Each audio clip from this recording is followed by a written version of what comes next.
Good morning to all. My name is S. Girubasangari. I am studying from 12th standard. நான் இன்னைக்கு புக்கோட பேர் வந்து கோபம்.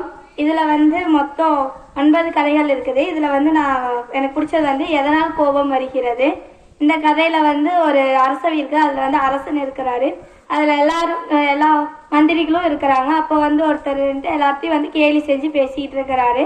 அப்புறம் வந்து எல்லாத்தையும் பேசிட்டு அப்புறம் அரசரையும் கேலி செஞ்சு பேசலாம் அப்படின்னு சொல்லி போட்டு ஃபர்ஸ்ட் வந்து இவர் இந்த அரசரை போல யாராவது கொடுங்கோல் அரசர் இருக்கிறாரான்னு சொல்லி சொல்றாரு. எல்லாரும் சிரிக்கிறாங்க. அப்புறம் அரசரும் சிரிக்கிறாரு. அதுக்கப்புறம் இவரை போல கோலையும் கிருமியும் யாராவது இருக்கிறாங்க அப்படின்னு சொல்லி கேலிப்படி சொல்றாரு. அவரும் சிரிக்கிறார். அரசரும் சிரிக்கிறாரு. அதுக்கப்புறம் இவரை போல யாராவது தலையில முடியே இல்லாதவரும் இருக்கிறாரு அப்படின்னு சொல்லும் போது அரசருக்கு வந்து கோபம் வந்துருச்சு.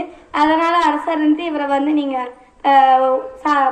சாப்பிடாம இருக்கிற சிங்கத்துக்கிட்ட கொண்டு போய் விட்டுருங்க. இவர் எவ்வளவு நாள் உயிரோடு இருக்கிறாரோ இருக்கட்டும் அப்படின்னு சொல்லி சொல்றாரு. இவரும் அந்த சிங்கத்துக்கிட்டையும் போய் கேலி பண்ணி அங்கிருந்து தப்பிச்சு வந்துடுறாரு. அப்புறம் அரசர் அவனை கூப்பிடுங்க, நான் அவங்ககிட்ட பேசுவோம் அப்படின்னு சொல்லி சொல்றாரு. அப்புறம் அவன் அந்த கேலி பண்ணவர் வந்து கேட்கிறாரு, அரசே நான் உங்களை வந்து உங்களோட புகழ் உங்களோட நேர்மை எல்லாத்தையும் பத்தி சொன்னேன். அப்ப வந்து உங்களுக்கு கோபம் வரல. ஆனா உங்களோட தலையில வந்து முடியே இல்லைன்னு சொன்னோன்னு உங்களோட குறைய சொன்னனுமே ஏன் கோவம் வந்துச்சு அப்படின்னு சொல்லி கேட்குறாரு. இதுல இருந்து என்ன தெரியுதுன்னா, நம்மளோட குறைய இருக்கிறதுனால நம்மளுக்கு கோவம் வருது. அந்த குறைய வந்து நிறைய மாத்தி நம்மளுக்கு கோவம் வராம பார்த்துக்கணும். நன்றி.